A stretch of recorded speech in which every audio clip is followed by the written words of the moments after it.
Hello and welcome to the second episode of History Bubble, Australia. Last episode, we saw the Aboriginal history of the continent, and today we'll see how and why colonization occurred. Since the 1400s, there existed a belief in Western Europe that the continent needed to exist in the south to balance the one in the north, so Earth would not go off its tilt. They called it Terra Australis Incognita, which is Latin for the unknown southern land. It was believed this continent would contain gold and demonic creatures, unlike the world has ever seen. This land was often painted on maps even before anyone had ever seen any of it. Many Portuguese and Spanish sailors set out in search of the land, but found only scattered Pacific islands and did not find Australia. It is possible but unlikely Portugal found Australia but never reported it, since a deal they with Spain would have made the continent Spanish, as evident by some brass cannons on the coast of Australia. Some Asian nations might also found Australia, but paid little attention to it, since they had no colonial ambitions. The real non-Aboriginal discovery of Australia happened in the mid-1600s, when a Dutch ship landed in Australia and told the governor of the Dutch East Indies, Antonio van Diemen, who sent out a fleet led by Abel Tasman to map the continent, but he missed Australia and instead landed in Tasmania, which he named Van Diemen's Land. He later sailed to Fiji, New Zealand and Tonga, but as he had not discovered the continent they were looking for, he was sent out again, and this time mapped most of the northern coast of Australia. He landed but found only the native, but their extremely primitive ways made the Dutch see no way they could trade with them, so their interest in Australia quickly dwindled. But the news that a new continent had been discovered somewhat interested the British, so when James Cook set out on his first round-the-world adventure, one of his goals was to find Australia. When he got close, he followed the step of Tasman, but in reverse. When they reached Tasmania, they instead went north and found Australia. After sailing for a week, they found a good place to land. This place also proved a good place for fishing, so they saw Aborigines sitting in their canoes with spear and a rod in hand, not even seeming to notice the huge thing floating by. They only seemed to get it as the British entered smaller landing craft, more familiar to them. They fled into the woods, all except two, who valiantly stood their ground, shouting at the intruders. Cook fired a warning shot from his musket, making one of the men flee, while the others started throwing rocks, so they shot him. But this only made him pick up a shield, and now all Aberdeen charged. But after another shot in the air, they fled. The explorers soon discovered some babies laying in the sand that the natives had abandoned. They soon left and called the place they visited Botany Bay. A few more landings were made, but when they returned, New Zealand was much higher on the people's interest list than Australia, and so was Tahiti. Interest only rose 10 years later, when prisons started filling up, and Australia might work as a penal colony. They suspected a colony could support itself within a few years because of the supposed fertile soil and abundance of fish and trees. They also needed to stop the French from gaining too much of a foothold in the east, so they could later take India and destroy British trade routes. The prisons had become very crowded, as the Industrial Revolution had made the English population skyrocket at a pace which Europe could not.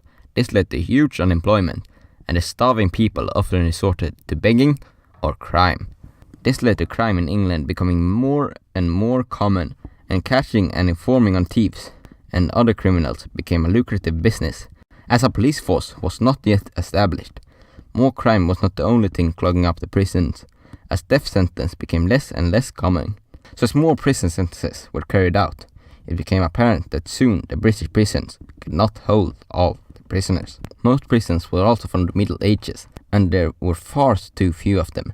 Some prisons were also privately owned, and to make a profit, they took the last pennies of the prisoners by selling them everything from water to food and room.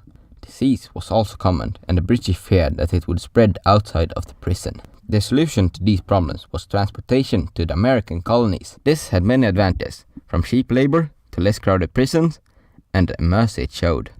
But when the 13 colonies rebelled, their transportations could not continue, and Britain needed a new deportation location. The first idea for a new penal colony was thus Walvis Bay in modern-day Namibia, but after an expedition there, it proved infertile for settlement. The second choice was Botany Bay and Norfolk Island in Australia. Norfolk, since it was believed to hold pine great for constructing ships, as well as good flax for sails, both of which were now imported from Russia, and the trade routes were vulnerable. Although since no one had gone there since Cook, they did not know if this will work.